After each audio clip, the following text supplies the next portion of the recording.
মানবাধিকার লঙ্ঘনে শান্তিরক্ষীদের মোতায়েন বা প্রত্যাবাসন বন্ধ করা হতে পারে হুমকি জাতিসংঘের।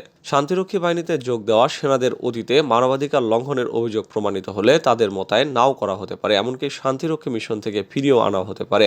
জাতিসংঘ মহাসচিবের মুখপাত্র স্টিফেন ডুজারিক এক সংবাদ সম্মেলনে সাংবাদিকদের প্রশ্নের জবাবে এইসব কথা বলেন।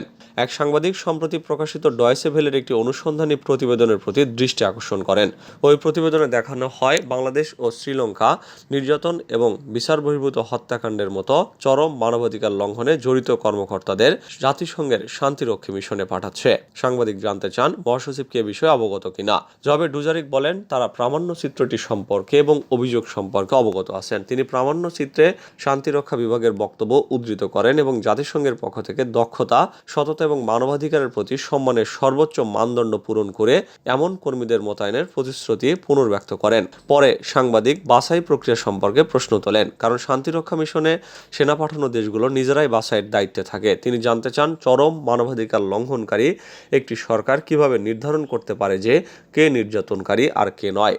জবাবে মুখপাত্র শান্তিরক্ষী বাহিনীর কর্মীদের বাছাই প্রক্রিয়া সম্পর্কে বিস্তারিত জানান। তিনি বলেন প্রক্রিয়াটিতে 3টি অংশ রয়েছে: সার্টিফিকেশন, প্রেরক দেশ কর্তৃক সার্টিফিকেশন এবং মানবাধিকার বিষয়ক হাই কমিশনের কার্যালয়ের একটি পদ্ধতি। তিনি স্বীকার করেন অতীতে এমন ঘটনা ঘটেছে যেখানে মানবাধিকার লঙ্ঘনের অভিযোগের ভিত্তিতে জাতিসংঘ ব্যবস্থা নিয়েছে। ডুজারিক বলেন গত কয়েক বছরে আমরা শান্তিরক্ষী মিশনে মোতায়েন করা অল্প কিছু দেশের ইউনিফর্মধারী কর্মীদের দ্বারা অতীতে মানবাধিকার লঙ্ঘনের অভিযোগের কথা আমাদের জানানো হয়েছে। জাতিসংঘের পদক্ষেপ সম্পর্কে তিনি বলেন যখন এই ধরনের ঘটনা ঘটে তখন আমাদের শান্তিরক্ষী কর্মীরা তাদের বাছাই নীতি এবং অন্যান্য প্রাসঙ্গিক কাঠামো অনুসারে সৈন্য প্রেরণকারী দেশগুলোর সঙ্গে পরামর্শ করে যথাযথ পদক্ষেপ নেন।